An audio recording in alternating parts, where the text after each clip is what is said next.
এবার সোনার খনিতে ভয়াবহ ধস। পেরিয়ে গেছে ৩ দিন, এরপরও আটকে পড়াদের উদ্ধারে চলছে অভিযান। কঙ্গোর পূর্বাঞ্চলে দক্ষিণ কিভু প্রদেশের লুহিহি এলাকার ধসে পড়া খনির নাম লোমেরা। আকারে ছোট এবং আধুনিক যন্ত্রপাতি ছাড়াই চলত এর খনন কাজ।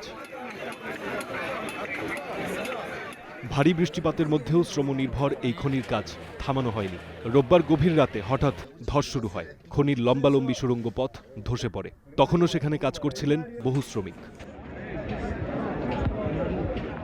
প্রতিটি ব্লকে সাধারণত ৩০ জনের বেশি শ্রমিক কাজ করেন। মূলত খনন ও খোঁড়াখুড়ির কাজ করে থাকেন তারা। প্রত্যক্ষদর্শীরা জানান, ধসে তাদের অনেকেই আটকা পড়েছেন। একজন বেঁচে ফেরা শ্রমিক হুবার্ট বায়ামানিন বলছিলেন তার অভিজ্ঞতার কথা।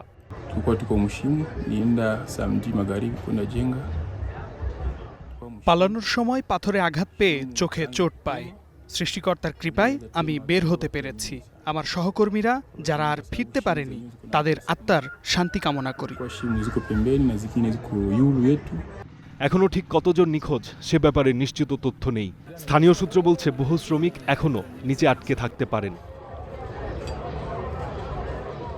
লোমেরা মূলত একটি সরকারিভাবে অনিবন্ধিত খনি। ঝুঁকিপূর্ণ পরিবেশেই এখানে কাজ করেন অসংখ্য মানুষ।